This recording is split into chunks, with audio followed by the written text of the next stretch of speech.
নমস্কার সকলকে উৎপল শেডুয়ার চ্যানেলে স্বাগত। আমি উৎপল তোমাদের সাথে।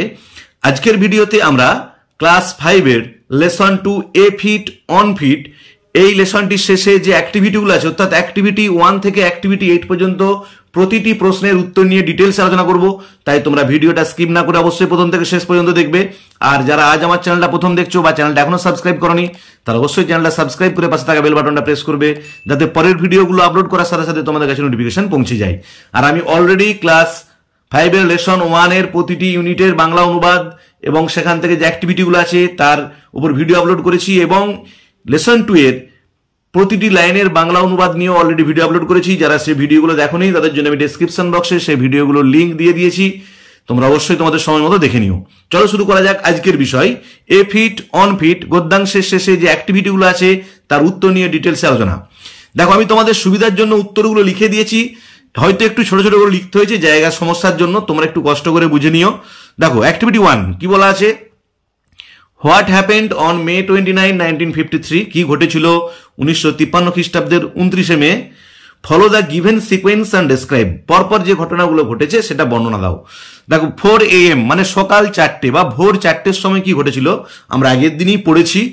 Hillary and Norgay অ্যাওক and god ready for their climb, কি না হিলারি এবং নোরগে জেগে উঠেছিল এবং প্রস্তুত হয়েছিল পাহাড়ে চড়ার জন্য বা পর্বত আরোহণ করার জন্য।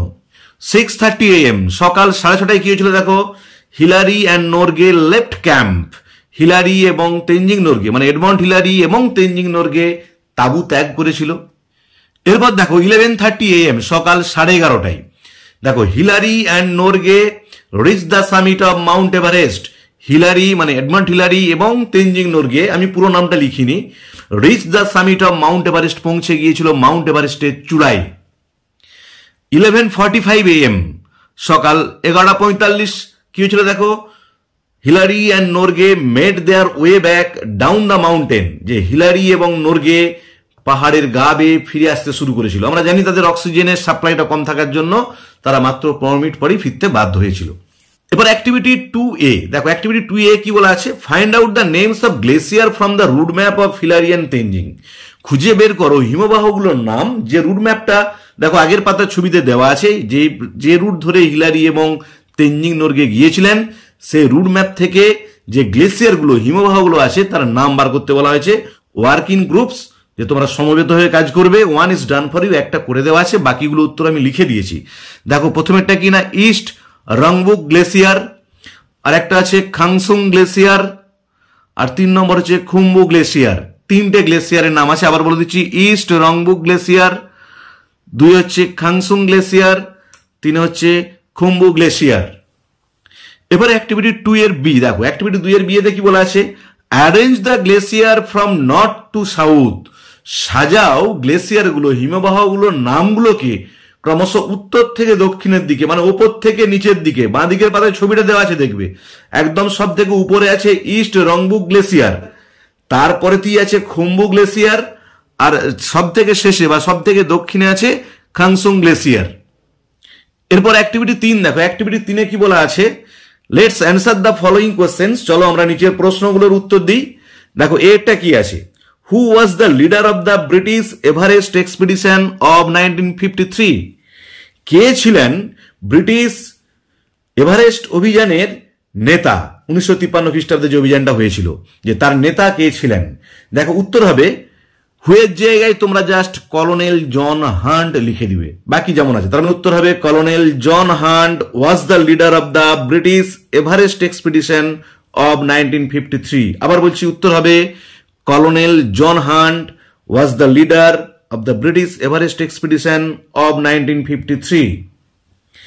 বিয়েটা দেখো, how many climbers were chosen for the expedition, কতজন পর্বতারোহীকে বেছে নেওয়া হয়েছিল এই অভিযানের জন্য।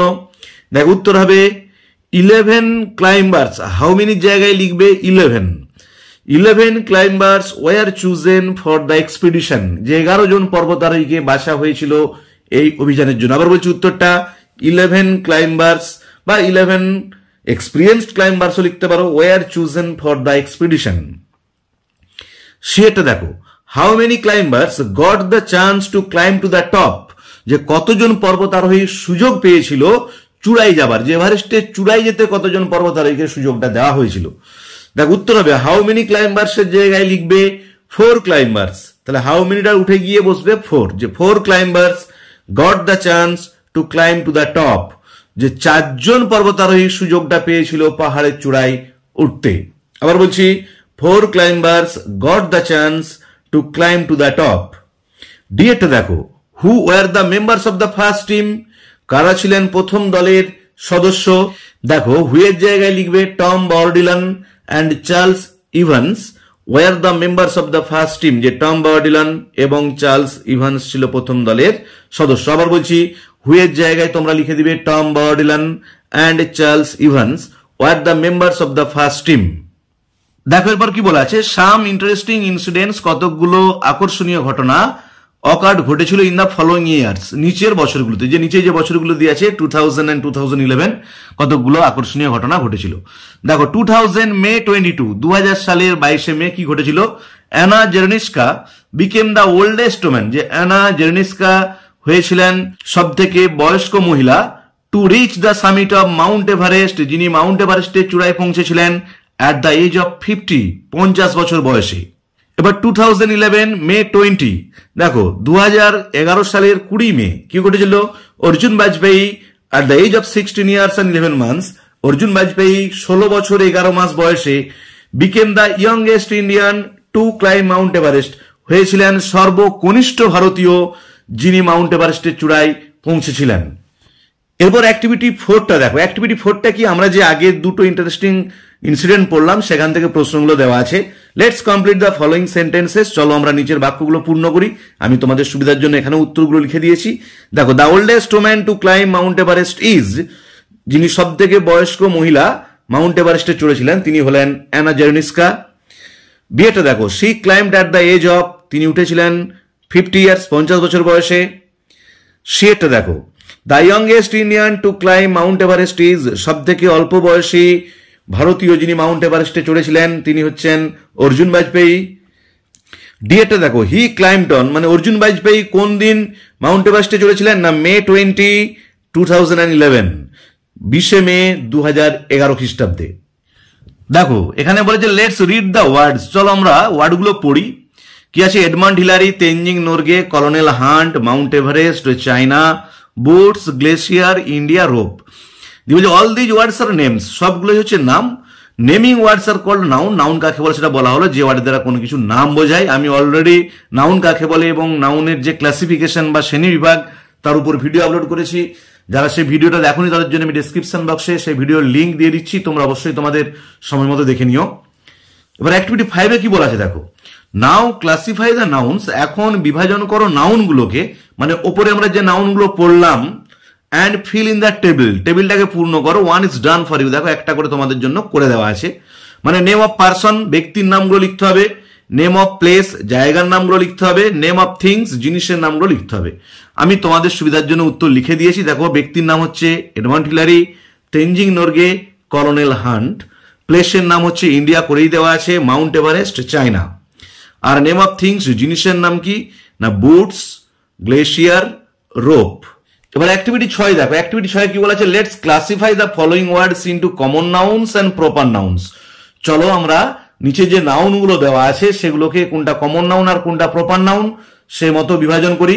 কমন নাউন কাকে বলে, প্রপার নাউন কাকে বলে, এর উপরে আমি ভিডিও আপলোড করেছি, তার লিঙ্ক ডেসক্রিপশন বক্সে দিয়ে দিয়েছি, তোমরা অবশ্যই দেখবে। তবু সংক্ষেপে বলে দিচ্ছি, যে নাউন দ্বারা কোনো ব্যক্তি বস্তু স্থানের নাম বোঝায় সেটা হচ্ছে প্রপার নাউন, আর কমন নাউন মানে যে নাউনের দ্বারা কোনো একটি ব্যক্তি বস্তুকে না বুঝিয়ে সমগ্র একটা শ্রেণীকে বোঝায় তাকে বলা হয় কমন নাউন।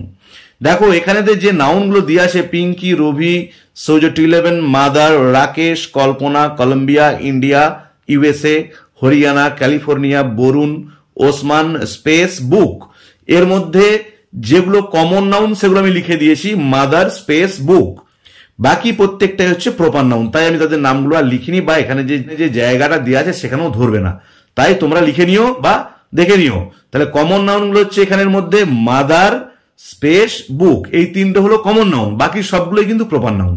এবার অ্যাক্টিভিটি 7 এটা দেখো, অ্যাক্টিভিটি 7 কি বলা আছে, let's identify the words signifying masculine and feminine gender. চলো আমরা বেছে নিই ওয়ার্ডগুলোকে, চিহ্নিত করি ওয়ার্ডগুলোকে যেগুলো বোঝাচ্ছে পুংলিঙ্গ এবং স্ত্রীলিঙ্গ ইন দ্য প্যাসেজ, এই প্যাসেজের মধ্যে। দেখো, ওয়ান্স আপন এ টাইম, এক সময়, there lived a powerful king, একজন শক্তিশালী রাজা বাস করতেন।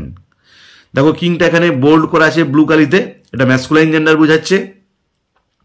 হি হ্যাড এ বিউটিফুল গার্ডেন, তার ছিল একটা সুন্দর বাগান। ইন ইট, এখানেতে there were flower trees beside a lake, সেখানে ছিল ফুলের গাছ একটা হ্রদের ধারে। বিজ, বিজ মানে হচ্ছে মৌমাছি, মানে স্ত্রী মৌমাছিরা, কেম আসতো and sat on the flowers, বসতো ফুলের উপর। Peacocks danced in the garden, ময়ূরেরা নেচে বেড়াতো বাগানে। A goose swam in the lake, একটা রাজহংসী সাঁতার কাটতো হ্রদের মধ্যে। ড্রোনস, ড্রোনস মানে হচ্ছে পুরুষ মৌমাছি, flew about in the garden, উড়ে বেড়াতো বাগানে। The queen love the garden, রানী বাগানটাকে খুব ভালোবাসতেন। ইন দ্য ইভিনিং, সন্ধ্যাবেলায়, শি স্যাট দেয়ার, তিনি সেখানে বসতেন। অ্যান্ড ওয়াচ দ্য পিহেন্স, এবং লক্ষ্য করতেন ময়ূরীদিগকে, পিকিং অ্যাট দ্য গ্রেইনস, যারা শস্য খুঁটে খাচ্ছে। এ গ্যান্ডার, একটা রাজহাঁস, গ্লিডেড অন দ্য ওয়াটার, ভেসে বেড়াতো জলের মধ্যে। এরপর 7 বিয়ের অ্যাক্টিভিটি কি বলা আছে দেখো, write the masculine gender with the corresponding feminine gender in the table, যে এই টেবিলে যে ছকটা দেওয়া আছে, ম্যাসকুলাইন একদিকে ফেমিনাইন জেন্ডার একদিকে, যে মিলিয়ে লেখো, যেমন কিং কুইন করে দেওয়া আছে। আমি বাকিগুলো তোমাদের সুবিধার জন্য করে দিয়েছি। দেখো, ড্রোনস, বিজ, ড্রোন মানে আমি বলেছি পুরুষ মৌমাছি, বিজ মানে হচ্ছে মহিলা মৌমাছি। পিকক্স মানে হচ্ছে ময়ূর, পিহেন্স মানে ময়ূরী, গ্যান্ডার মানে রাজহংস, আর গুজ মানে রাজহংসী। অ্যাক্টিভিটি 8, অ্যাক্টিভিটি 8 কি বলা আছে দেখো, রাইট 5 সেন্টেন্সেস, 5টা বাক্য লেখো, describing the route map of Tenzing and Hillary. Tenzing Norgay এবং হিলারি যে রুটটা দিয়ে পাহাড়ের চূড়ায় উঠেছিলেন বা এভারেস্টের চূড়ায় পৌঁছেছিলেন, সেই রুটটার বর্ণনা দিয়ে 5টা বাক্য লেখো। One is done for you, একটা তোমাদের জন্য করে দেওয়া আছে। দেখো, Hillary and Tenzing started their final climb at 6:30 AM, যে হিলারি এবং তেনজিং তাদের ফাইনাল যাত্রা শুরু করেছিল পাহাড়ে চড়ার জন্য 6:30-এ, সকাল 6:30-এ। দেখো, বাকিগুলো আমি তোমাদের সুবিধার জন্য লিখে দিয়েছি। বাকি 2 হবে, they crossed Pokalde peak and headed northwards to reach Khumbu glacier, তারা পোকালডা পিক পাস হয়ে এগিয়ে গিয়েছিল খুম্বু গ্লেশিয়ারের দিকে। 3 হবে, দে টার্নড ইস্টওয়ার্ডস দেয়ার, সেখান থেকে তারা পূর্ব দিকে ঘুরেছিল। অ্যান্ড রিচ লো পাস, এবং পৌঁছে গিয়েছিল লো পাসে। 4 দেখো, দেন দে ক্রসড দ্য ওয়েস্টার্ন CWM, তারপর তারা পার হয়েছিল ওয়েস্টার্ন CWM। টার্নড নর্থ, ঘুরেছিল উত্তর দিকে। And reach the southern summit, পৌঁছে গিয়েছিল সাউদার্ন সামিটে। আর 5 নম্বর বাক্য হবে, দেন দে হেডেড নর্থওয়ার্ডস, তারপর তারা এগিয়ে গিয়েছিল উত্তর দিক বরাবর। রিচড মাউন্ট এভারেস্ট, পৌঁছে গিয়েছিল মাউন্ট এভারেস্টে। And ultimately climb to the top of the world, আর শেষ পর্যন্ত তারা সব থেকে পৃথিবীর চূড়াতে বা সব থেকে পৃথিবীর উঁচু জায়গায় উঠতে সক্ষম হয়েছিল। তাহলে আজকের ভিডিওতে আমরা ক্লাস 5-এর লেসন 2 এ ফিট অন ফিট গদ্যাংশের শেষে যে অ্যাক্টিভিটিগুলো আছে তার উত্তর নিয়ে ডিটেলস আলোচনা করলাম। ভিডিওটা যদি ভালো লেগে থাকে অবশ্যই লাইক শেয়ার কমেন্ট করে জানাবে। আর যারা আজ আমার চ্যানেলটা প্রথম দেখছো বা চ্যানেলটা এখনো সাবস্ক্রাইব করোনি, তারা অবশ্যই চ্যানেলটা সাবস্ক্রাইব করে পাশে থাকা বেল বাটনটা প্রেস করবে, যাতে পরের ভিডিওগুলো আপলোড করার সাথে সাথে তোমাদের কাছে নোটিফিকেশন পৌঁছে যায়। আর আমি অলরেডি লেসন 1-এর প্রতিটা ইউনিটের প্রতিটি লাইনের বাংলা অনুবাদ করেছি এবং সেখানে যে এক্সারসাইজগুলো ছিল তার উত্তর নিয়ে ডিটেলস আলোচনা করেছি। এছাড়াও লেসন 2-এর প্রতিটি লাইনের বাংলা অনুবাদ করেছি এবং সেই ভিডিও আমি অলরেডি আপলোড করেছি। যারা সেই ভিডিও দেখোনি তাদের জন্য আমি ডেসক্রিপশন বক্সে সে ভিডিওর লিঙ্ক দিয়ে দিয়েছি, তোমরা অবশ্যই তোমাদের সময় মতো দেখে নিও। ভালো থেকো, ধন্যবাদ। দেখা হবে পরের ভিডিওতে। পরের ভিডিওতে আমরা আলোচনা করব লেসন 3 কে নিয়ে।